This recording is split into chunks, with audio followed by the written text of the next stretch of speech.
absolutely. Like that's why I was saying I was wondering who's at the who's listening. Like is it going to be Kelly or or Ron? She's even. What about Ron? Yeah, because Walter's not out there. Well, yeah. Oh yeah, I know Jenna. Yeah. But if Ron's just tell him that he'll be. All right, cool.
That's 15 Presto cards in here.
name you, I'll run back.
Mic check, 1, 2. Wow, we have a full house in here today. If anybody wants, they can actually sit in the train if you're getting a little crowded right now. We've got about 15 minutes or so until we start, so feel free to go grab a seat and and we don't have to be so crowded at the moment.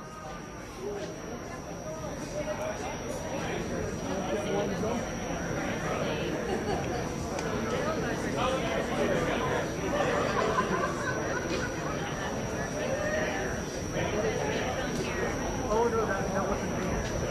I was there. They asked it.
So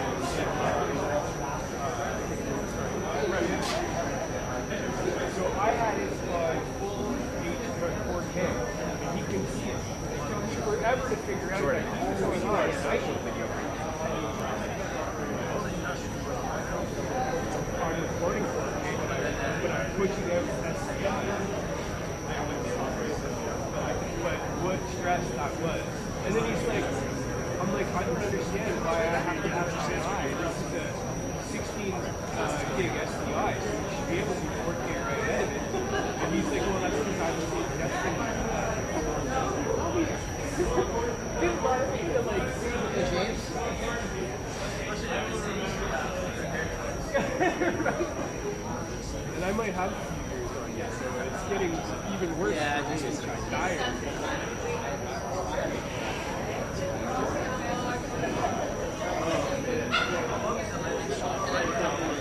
Yeah, thanks, buddy. What was it?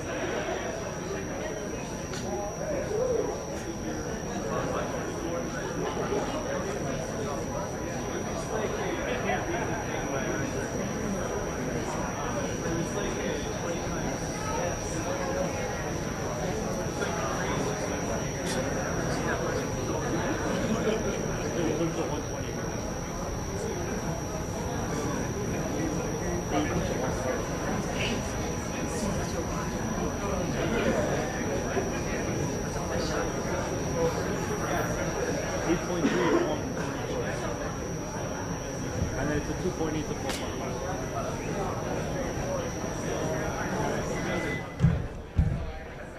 I had to put the on-screen SDA on there because I can't see it in there. Can you see it in there? I can't.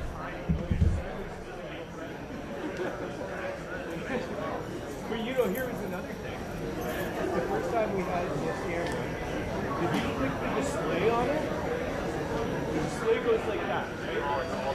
So it's got different ones. Well, we had to set it so that, because this was being pumped out of the SDI. And they're like, every time you do that, not the on-screen display, but the way that it's zoomed in. He's like, we can see that. I'm live. Push this display. And they're like, why is it changing? Why is it sending it out to you?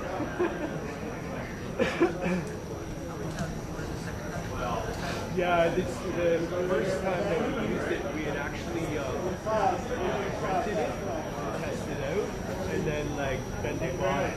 So yesterday was the first day we had our room here, and I was even using it. We had this young guy, and I was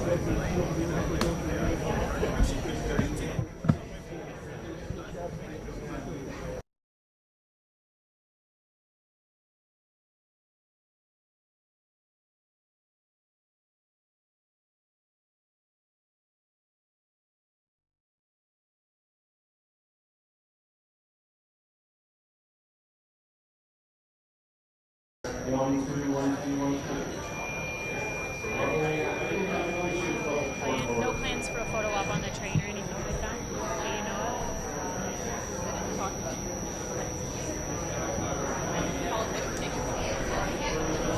No, it's like, okay, no problem. No problem. Just Where we are a little bit late. Okay. So like maybe 15, 20 minutes off.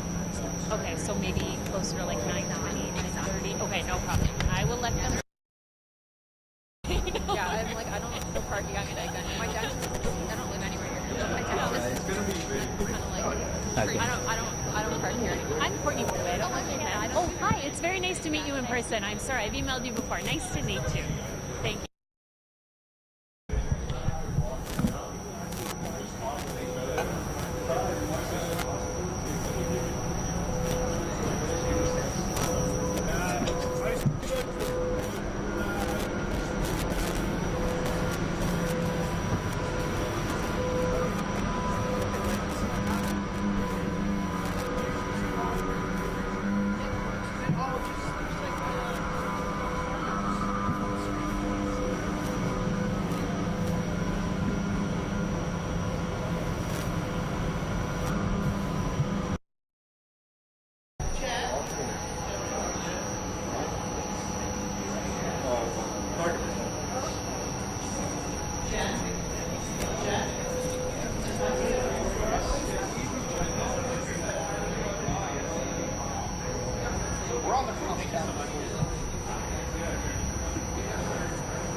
Hey, hey.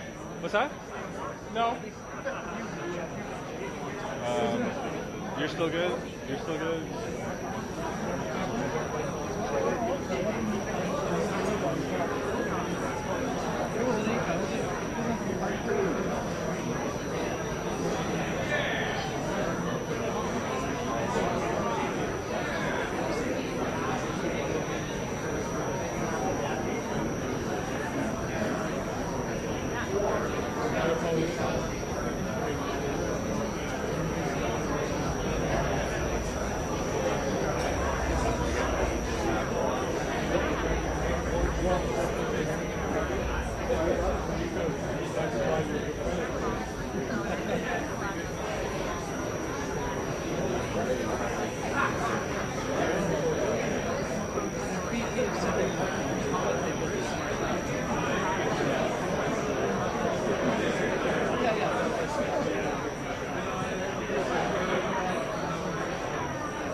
And you know, they get a lot of sly as a fox. Oh, it's like, he was gracious.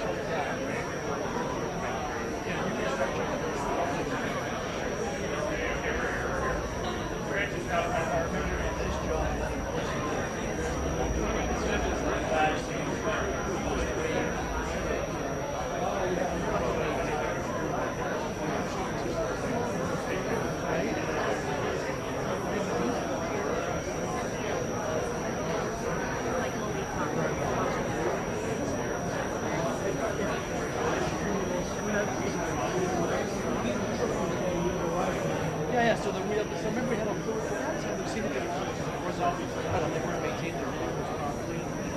And it was a big rig, so it was a big tires. He had a big vehicle.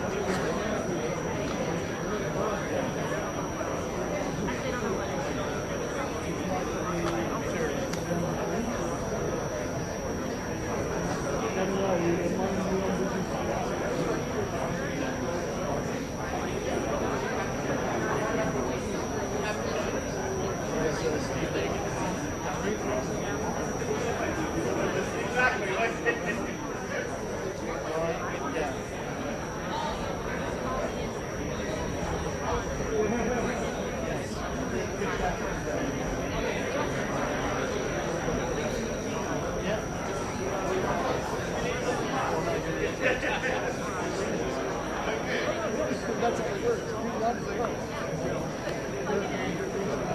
Yeah,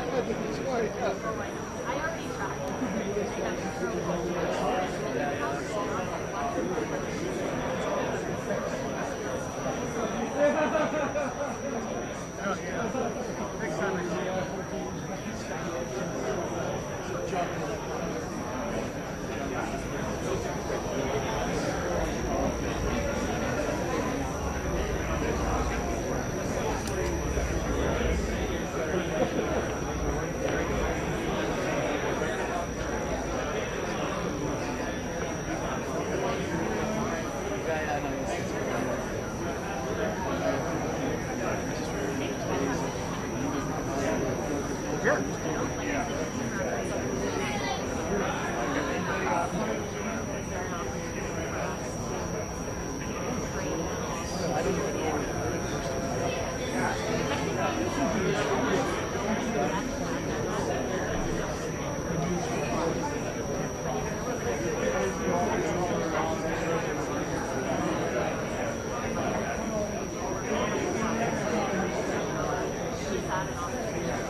say is finally.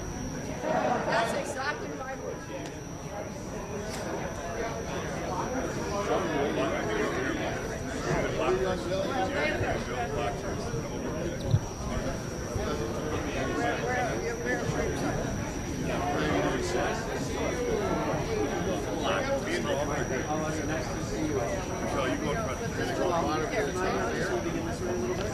You should probably be in that photo. Okay, guys. 1, 2. Ready? Hold on. Okay, no problem. Okay, we'll do it again. 1, 2, 3.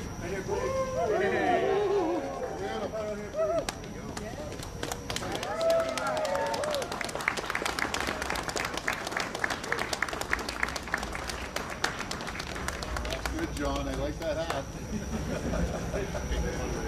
Go forward. Yeah. Just gonna bring this down. Good morning, everyone. I'm Michelle Cooper, MPP for Eglinton Lawrence. I'd like to welcome everyone here today. It's great to be here with Premier Doug Ford and all my colleagues, Minister Sakaria, Minister McCarthy, Minister Kersner, Minister Raymond Chow, Minister Thanagascalan, PA Fearon, PA Dave Smith, PA Babikin, and PA Greywall, as well as Mayor Chow. I am proud to be a part of a government making historic investments in infrastructure and transit. For the people of Eglinton Lawrence, 8 new stops connecting 2 transit stations. I am so proud to be part of a government who delivered on this important milestone. I now turn it over to Mayor Chow for her remarks.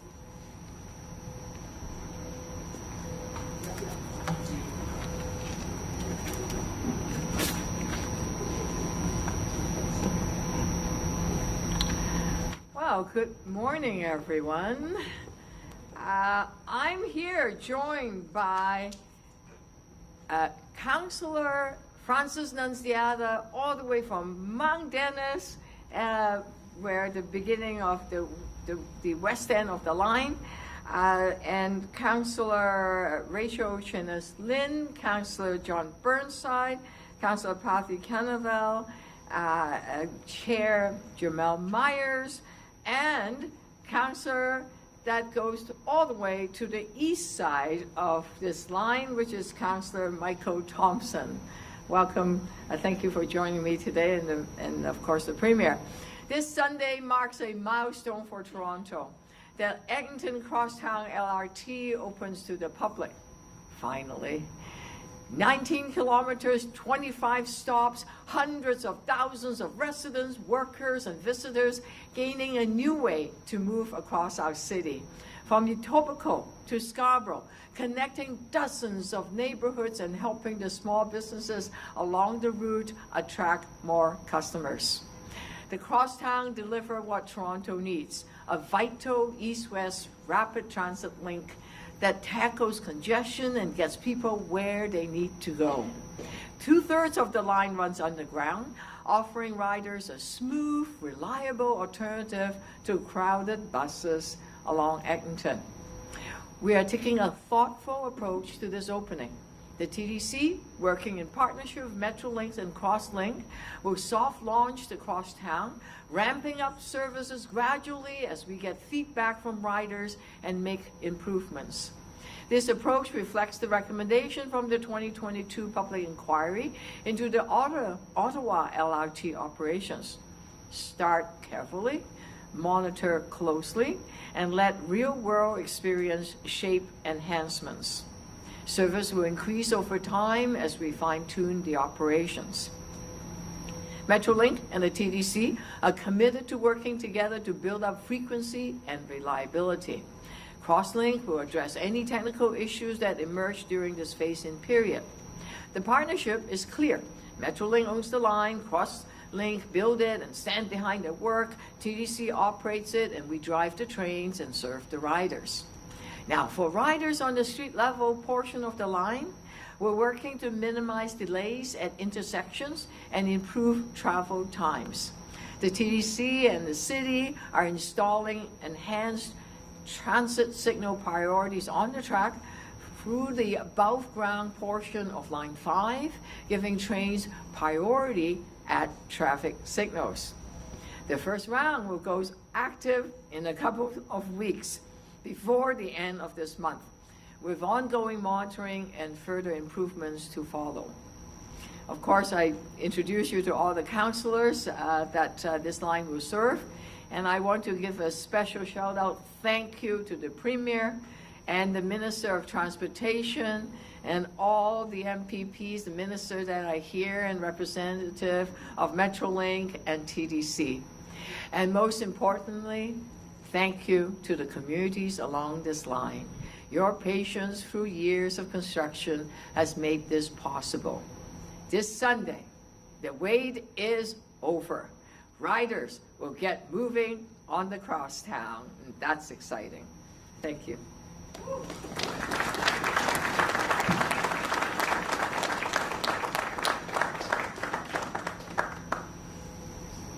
Good morning, everyone.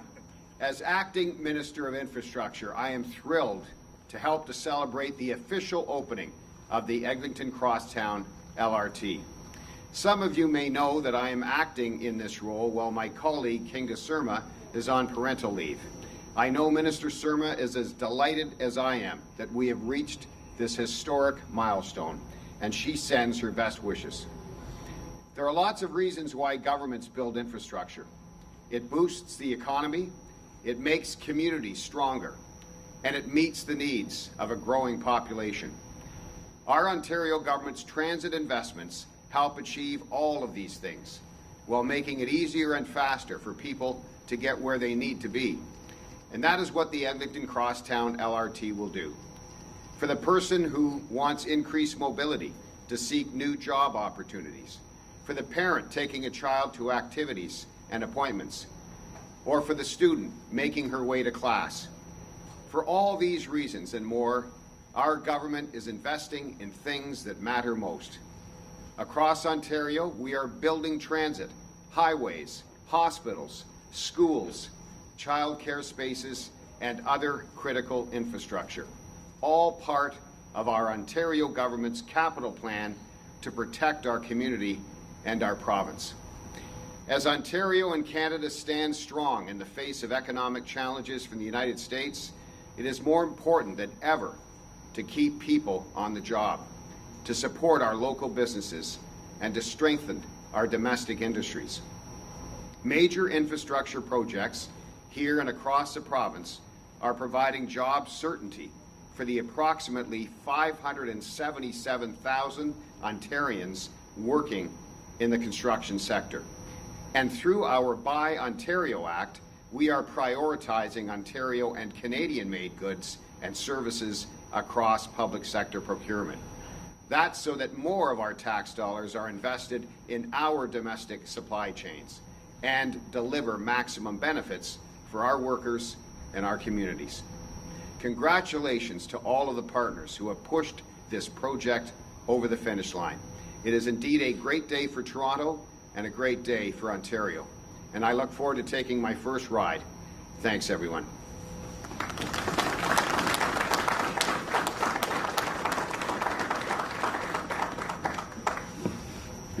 Good morning, everyone, and thank you, Minister McCarthy, for the introduction. It's great to be here with Premier Ford, Mayor Chow, all the councillors, MPP Cooper, ministers as well, and our team. I want to also give a special thank you and shout out to Michael Lindsay from Metrolinx, our CEO, as well as Nick Simone, when we are here today to mark a huge milestone for the City of Toronto and public transit, while also recognizing the challenges involved in getting to this day.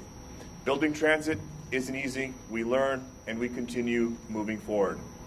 Under the leadership of Premier Ford, our government is on a mission to get transit built for the people who need it most and to get people and goods moving while creating and maintaining good paying jobs. Opening the Finch West LRT has brought over 230,000 more people within walking distance of transit. And after years of political delays and opposition, we reached agreements with all levels of government to build the Ontario line.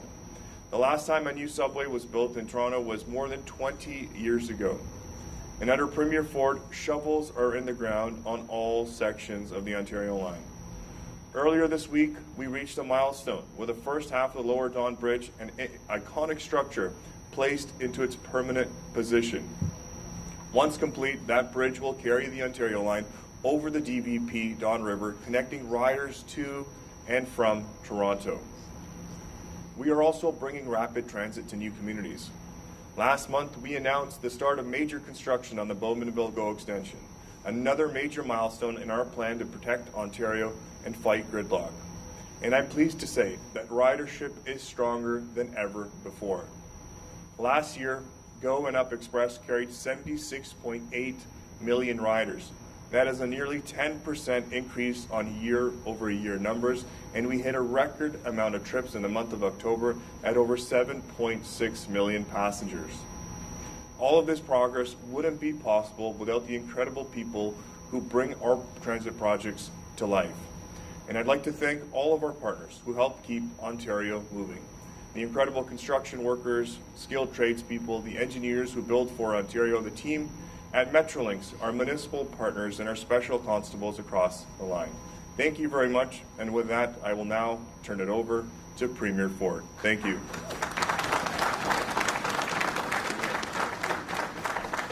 Well, first of all, good morning, everyone. A little chilly, and I gotta say, I go back, all the way back, and there's only a few people here that were with myself and Rob when the provincial government at that time came by. That was Michael Thompson, Councillor Michael Thompson, Councillor Francis Nunziata, Raymond Chow. Where's Raymond?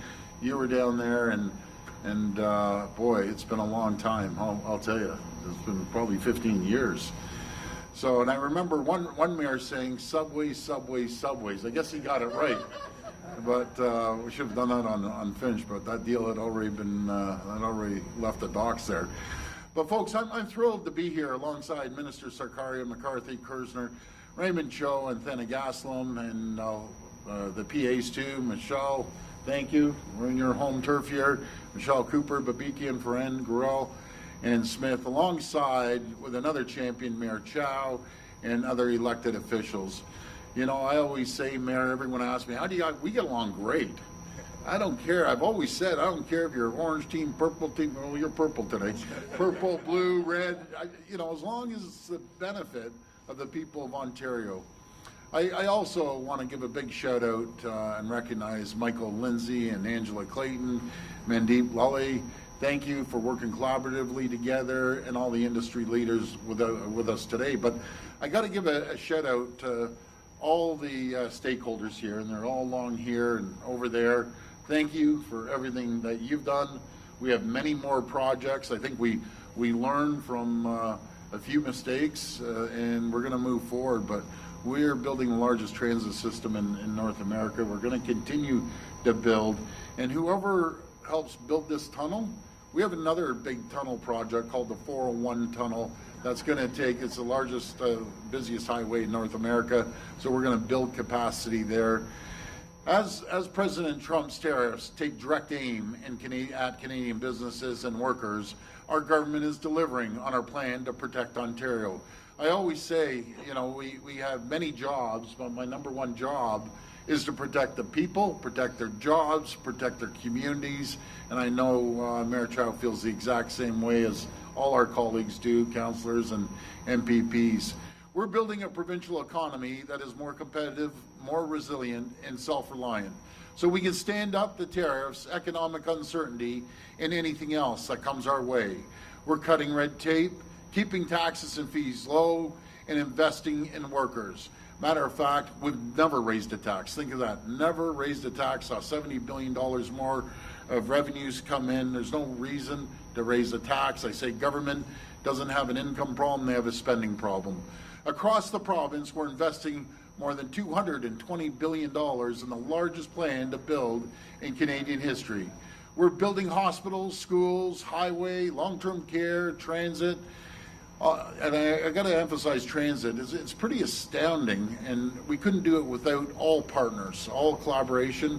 the largest transit system in North America, more than New York, more than Chicago, LA, Dallas, all of them combined. So we can connect communities right across our great city and the GTA and keep workers on the job. As we all know, gridlock is costing our province more than $56 billion each year, a number that could reach $145 billion in the next 20 years if we don't act now. Folks, we left Etobicoke. It took us an hour to get here along Eglinton. All the more reason we need to build more subways, build that 401 tunnel, and continue to build and never stop building. Too many people are wasting hours stuck in traffic every single day when they could be spending time with their friends, family, or doing what they love. That's why we're investing $30 billion to build new highways and roads, and that's why we're investing $70 billion in new transit right across Ontario. In the GTA, we're investing to build major new projects like Highway 413, the Bradford Bypass, and the 401 tunnel, so we can get people and products out of traffic. And right here in Toronto, our $73 million investment to speed up construction on the Gardiner Expressway has led to the project's completion 15 months earlier ahead of schedule. We're providing record support for the city, including nearly $1 billion for 55 new Line 2 subway cars, which will be built right here in Ontario by Ontario workers at Alstom in Thunder Bay, and they do an incredible job there, using Ontario steel and other products wherever we can. We're also building the largest expansion of public transit in North America, with many of these transformational projects being built right here in Toronto. These include the Yonge North Subway Extension, the Scarborough Subway Extension, the Ontario Line, and of course, the Eglinton Crosstown and the Eglinton Crosstown West Extension, which is ahead of schedule. I gotta repeat that, that is ahead of schedule. So I'm happy to be here today at the Eglinton Station for the official opening of the Eglinton Crosstown, which will enter service this Sunday. Mayor, did I tell you we're paying for that service, sir, on Sunday? Thank you. And we're paying $330 million to keep the Fench and the Eglinton Crosstown going for the next couple years. To mark the first day of the passenger service, trips along Eglinton Crosstown will be free for all passengers on February the 8th. I know that the construction of this LRT has not been easy, that's for sure, and that the delays have been particularly frustrating for everyone, for people living along the Eglinton Avenue. I want to thank you all for your patience, and I want to thank Minister Sarkari and McCarthy and Michael and the whole team. And again, I got to emphasize the stakeholders. They're the people that are on the front lines building this system. Mandeep, you're a champion from the TTC, and we just look forward to continue working with you in collaboration and cooperation, and everyone else who've helped get this project across the finish line. Now that it's complete, the Eglinton Crosstown will be a game changer for the city. It will move 123,000 commuters a day, every single day, across more than 19 kilometers of rail with 25 stations and stops between Kennedy in the east and Mount Dennis in the west, cutting travel times between the two by nearly an hour. The Crosstown will link to 68 bus routes and 3 subway stations with connections to the Up Express and 2 GO transit stations, increasing access to fast, reliable, and affordable public transit across the GTA. And of course, work is well underway on the Eglinton Crosstown West Extension, which will extend the line more than 9 kilometers west of Renforth Drive, bringing an additional 37,000 more commuters within a 10-minute walk of convenient public transit. Our government will continue to make historic investments in highways, roads, and transit to protect Ontario and to make Ontario the most competitive, resilient, self-reliant economy in all of G7. I want to thank everyone once again today, and may God bless the people of Ontario. Thank you.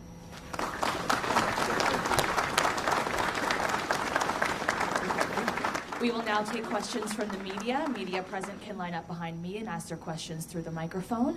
As a friendly reminder, the format is 1 question and 1 follow-up. Please state your name and your outlet before your question.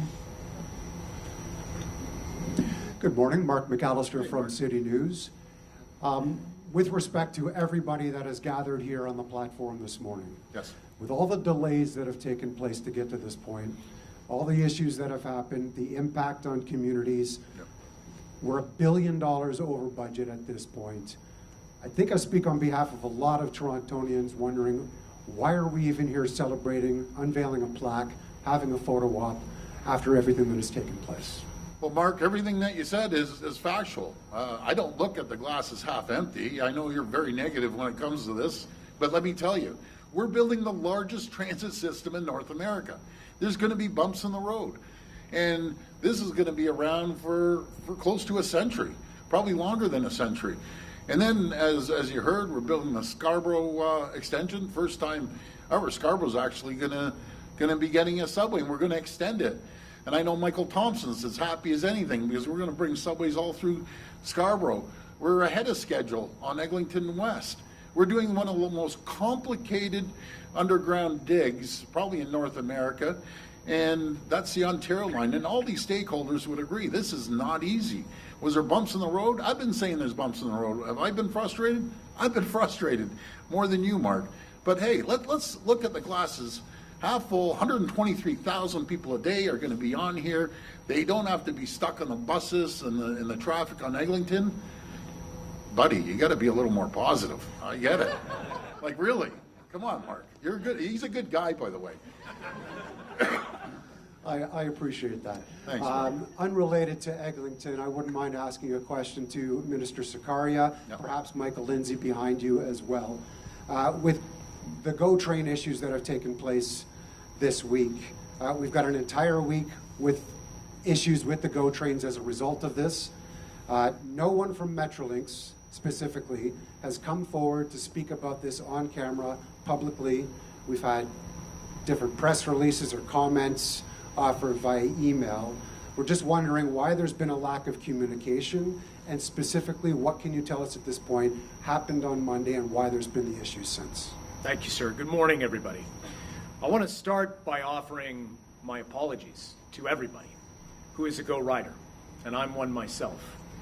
We pride ourselves on providing a better than 90% on-time service with high customer satisfaction to 250,000 people each and every day.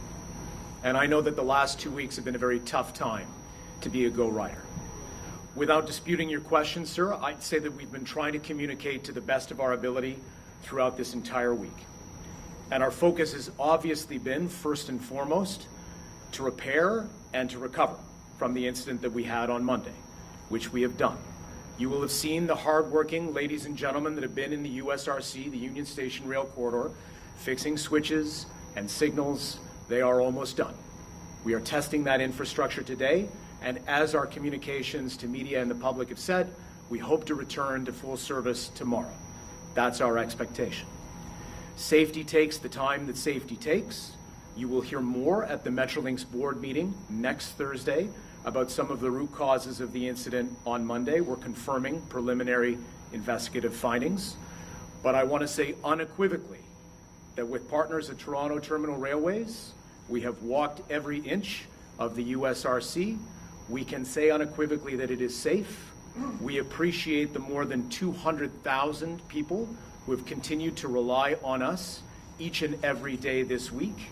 And more than anything, I would want to say one more time, what I think the ladies and gentlemen have done in the USRC, the fact that they have recovered from that incident within 72 hours is nothing short of heroic. So I am here to answer any questions on camera.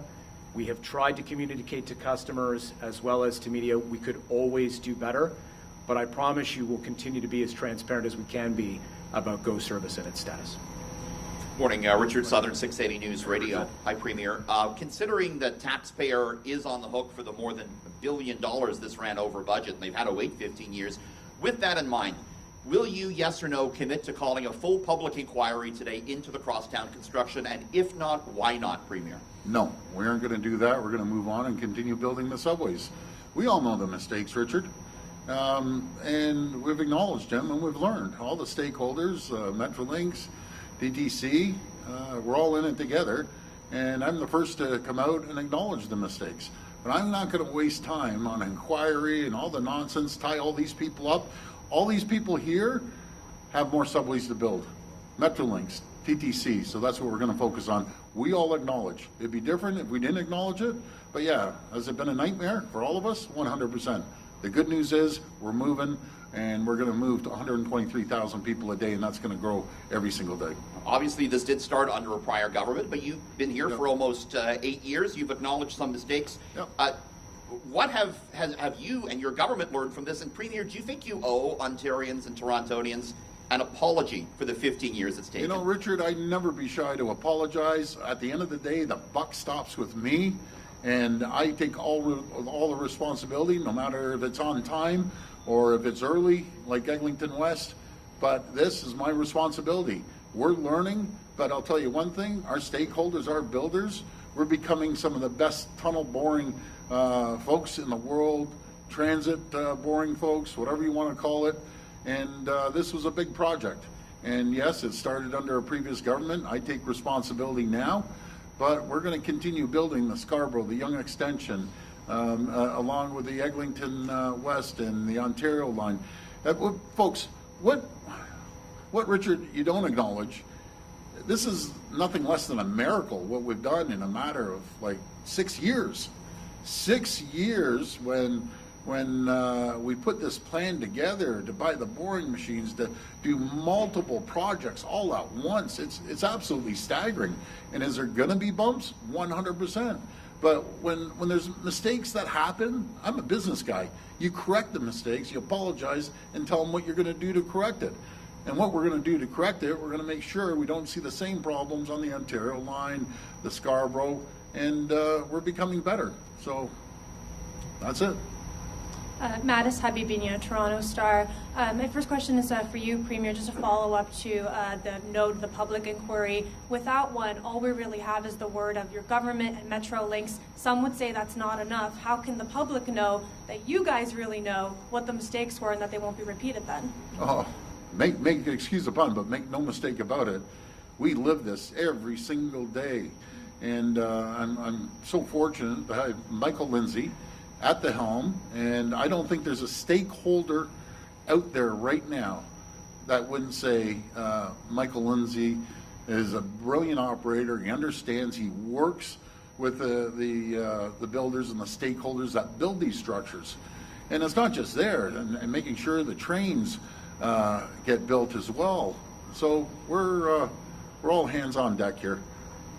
But again, I would love once for any of you media to say, just once, I'll keel over right here, that the largest project in North America, multiple lines, go anywhere in North America. Matter of fact, go to Europe. The only people that probably build trains quicker and tunnels are probably over in China. They do it a lot quicker than we do because they don't have the red tape and the regulations. But I'm very supportive of the team. It's never one team. It's multitude of teams. For my second question, and Premier, would love to hear from you as well as Mayor Chow. It's about Project South. Do you think it's appropriate that a former Chief of Staff and Executive Director of the Toronto Police Service Board will be investigating the Toronto Police Service? Well, I don't get involved in police matters. I don't direct the police. I fully support Chief Demkew and Chief McSween. I'm unwavering in supporting our police officers, and I know the vast majority of the public, you might get the 5% or 10% lefties always going after the police, but no. Who do you call when you have an emergency? The police. I love our police. Do we have a few bad actors? Yeah, they're bad actors. They're going to be held accountable, as sure as I'm standing here, and it's an ongoing police investigation. But again, folks, I talk to a lot of people. They love our police. I love our police. The frontline police officers put their lives on the line every single day. And unfortunately, some police officers don't return home. They give the ultimate sacrifice. So they're champions in my opinion. And they have steps that if Toronto wants to hand it to the OPP or the RCMP or whatever, that's up to them. That's not up to me. I don't direct the police. I believe Mattis wanted to hear from the mayor as well on that question. Just want to be clear. Your question is The Inspector General, is that right? That is it appropriate to request Just repeat the question. Is it? Yeah, sorry. So Ryan Teschner is the former executive director and chief of staff of the Toronto To Police Service who? Board. To the police force. To the police board. Okay. Yeah. So he knows the brass. Is it appropriate to have him be the one investigating people that he would interact with for years? He was also on the board when they promoted Officer Demkew to chief in 2022. Is that the appropriate person to be investigating the service? Just to be clear, though, he's a civil servant, right? Now he's the Inspector General of Ontario. Right. The residents of Toronto deserve to know that the police officer that they deal with every day can be trusted. So I welcome any independent review, and I believe the chief of police and the chair of the police board have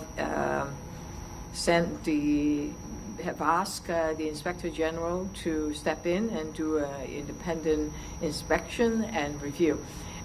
This Inspector General is appointed by the provincial government, and he has the power to inspect the whole system.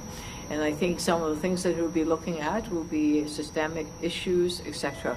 So what I do want to say, though, any police officer that is found to have committed crimes will be punished, and any officer working with organized crime deserves to be thrown in jail. We all agree on that. But the majority of the police officers that we do with every day are wonderful. They work hard, and it's a really tough job, and I have confidence that they will continue to do so. But as to the system and these folks that allegedly violated the law, it should be investigated. Hey, Premier Jack Cowan from the Trillion. Hi, Jack.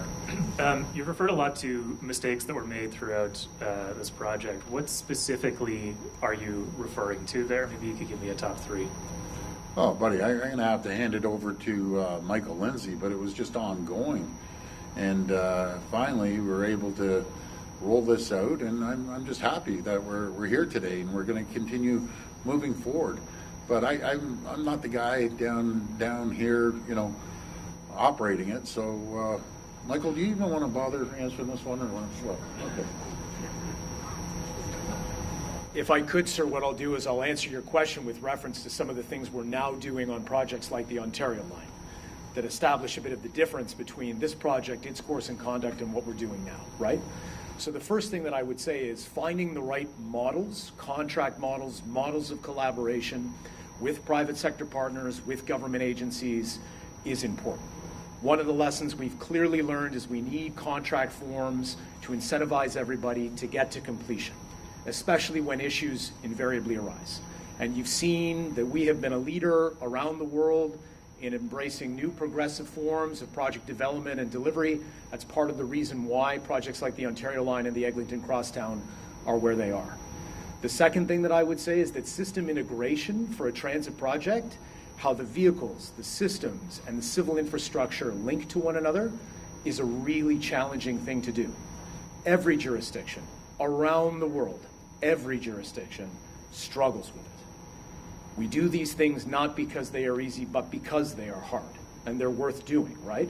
But thinking about how we get the right discussions earlier in the process to make sure that system integration and a plan of service is baked in from the start is something that we're doing right now, and I have to give full credit and kudos to Mandeep and the team at the TTC. They have been fantastic, whether it's the Yonge North Subway Extension or the Scarborough Subway Extension, in making sure that we're learning those lessons. So that's just a flavor of some of what we're learning. Last thought that I'd offer, we are always learning about how to better manage disruption for local communities, local riders, and local businesses. And I promise you that everybody that's in front of you today wants to make construction as fast and as minimally disruptive as possible, while knowing that construction is disruptive. And we're all going to have to deal and be patient with some of that. So those are some of my thoughts. Thank you. Premier, part of the public's frustration with this project has been the black box that Metrolinx has been in terms of public communication. And part of that has been because of your government's editing of communications before they go out. Do you think that you need to do a better job and Metrolinx needs to do a better job if you're not going to call an inquiry at being transparent? Well, we are transparent, and that's a little offensive saying we aren't. I'm out in the press more than any elected official in the country. You ask me every question you possibly can, so I think we're being pretty transparent. I just want to move forward. I want to start continuing to build the other subway lines as quickly as possible. You know, we're in an economic war right now. It's all about faster, quicker, immediate. No matter if it's the province approving stuff, items, or the municipalities or the federal government, we got to get the red tape. We got to get the regulations out. It's so frustrating, even dealing with the bureaucracy sometime. And I love the public service. They work hard. But, you know, we've been doing it this way for 30 years. Okay, we aren't doing it this way for 30 years. We're working on private sector time, not government time. We have to be pushing non-stop. And that goes for all three levels of government. I'm confident everyone across our country is realizing it. We're in an economic war with President Trump.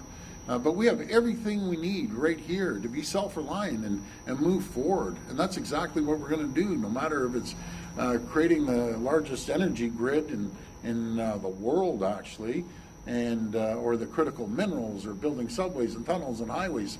Forget the red tape, start moving. We can't be taking 10, 15 years to do things any longer. Faster, quicker, immediate. Hi, Premier. Matthew Bingley with Global News. I just want to follow up on Jack's question there, because it became very clear a few years ago when there were several missed target dates for the opening of this line that Metrolinx changed their communications strategy to limit the amount of interviews they were doing with the media to answer questions, and it has been very apparent for several years now. And obviously it's nice that you're up here able to talk to us on the occasion, but will your government allow us to talk to Metrolinx directly, regularly, especially when there are so many issues with whatever line that they're working on? You can talk to Metrolinx anytime you want. That's going to be up to Michael Lindsay. He's a great leader. He's a great communicator, as you can tell. But we're going to continue just moving forward. Guys, you're beating a dead horse here. We've been going through this for years. The same old questions. Let's celebrate a new line. Talk to the 123,000 people are not going to be freezing in the cold upstairs waiting for a bus. They're going to be on a subway. It's going to be spectacular. Next question. Okay, I'm going to take you up on your offer to talk to Michael Lindsay. Good. Michael, I got a question for you here. Good. My question is about the Ontario line. Can you give us an updated timeline for when that will open? And obviously the Premier was concerned about congestion on his way over here. There are two major intersections downtown that have been tied up for years at Queen Street, Bay and Yonge, and even Victoria Street. Can you give us an idea of when that will open? Because obviously the Premier needs to get places faster, and that's causing a lot of congestion. Yes, sir. Summary of highlights in respect of Ontario line. Every single station on the southern alignment of the Ontario line is fully excavated and is now being turned into an actual transit station. The tunnel boring machine for the Ontario line is being assembled at the exhibition portal right now. We'll start tunneling operations on the Ontario line this spring. Minister Sakaria drew attention to the fact that the first of 3 spans across the Don River, we are collectively building the Bloor Viaduct 3 more times for this project, was pushed into place this past weekend. You will see spans going up in the Don Valley at the other 2 locations this spring. All of these things are evidence of the progress of that job. And we are working with partners, especially in the private sector, through a multitude of contracts that are going to bring this job together to figure out on this complex project how those interfaces overlap, how we build safely, and what that means for the total timeline of the project. But all of the milestones that we are setting for ourselves in respect of the Ontario line, we're achieving. We're doing it collaboratively with our partners. And through the Metrolinx board, the Government of Ontario, and through Metrolinx, we'll continue to provide as many updates as we can as to how that project's going. Jeffrey, Globe Mail. Hi, Premier. Hi. Just so we're all getting cold here, I'll just ask you an off-topic question. Okay. And it's a serious one. You mentioned the cop, the bust yesterday, called it disturbing. I mean, the most disturbing thing, one of them, is that there was a murder plot against a correction supervisor, which I don't think I've ever heard of such a thing. I know. Has your government taken any steps to improve security for the people that work in the province's jails? Well, we value our correctional services officers. They have one of the toughest jobs. Just imagine working in that environment. We're doing everything we can to support them. And this active in police investigation is going to continue. It's staggering when you hear there was a plot to murder a supervisor of the correctional services. But they're going to be, the same people that made those plots. That same supervisor is going to look at them behind bars, and I guess it didn't work out too well for those. But you can tell the system is working. You can tell that we have great police investigating their own, and I have all the confidence in the world in all our police across the province, no matter if it's the OPP or York Region with Chief McSween, Chief Nish over at Peel. Steve, my good buddy in Halton, they're all great people. I'm sorry, I'm missing people. I shouldn't even start. And Demke as well. I have all the confidence in the world in them. And the system works because these guys got caught. And I'm sure the active investigation is going to continue looking into other bad actors. But folks, support our police.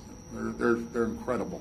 Any specifics, though, a review? Would you look at some sort of review of the way security is handled at that prison for the staff in particular who are so vulnerable, obviously? But the system worked. It was reported, and the investigation started right away. Again, I don't direct the police, but I have all the confidence in the world in our frontline police officers and the chiefs and the upper brass. How do you think they feel? They're devastated. They're frustrated. Frontline officers are frustrated because of what happened. So no one condones this behavior, and they're going to be held accountable. Simple as that. This will be the last reporter. Clara Kosika, CBC. So, Premier, this is a question from our colleagues in Windsor. Stellantis sold its stake of the battery plant in Windsor to the partner LG Energy Solution. Now, does this change any of the financial or job commitments on the project, and does it cause you any concern that this has happened? No, Stellantis is making a financial decision. They're still going to use their batteries for their vehicles. LG is going to hold on to the 800 employees there. And I think it was a good business decision, to be frank with you. So the 800 people are still going to have their jobs there. And then back here at this station, a question for you as well as Mr. Lindsay. So, we're here, it's a world-class project, but we spent billions of dollars, but it is absolutely freezing here in what is supposed to be a world-class station. Do you think that's a problem, and are you going to do anything about it? I'll pass that over to Michael Lindsay. Sunday we open for revenue service. All procedures will be in place, including turning the heat up. By the way, when you have a fully functioning transit system and not just an empty cavern, it'll be much warmer.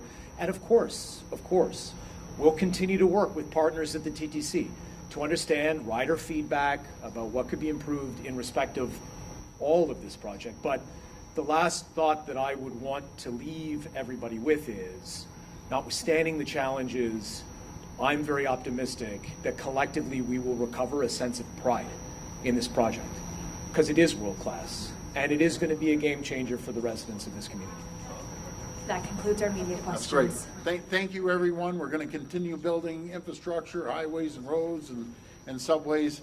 Again, I want to thank all of you. I want to thank the public for their patience. And again, the people that built this subway system, thank all of you. I appreciate it. Many more to come. God bless you. We're going to keep moving this province forward. Thank you.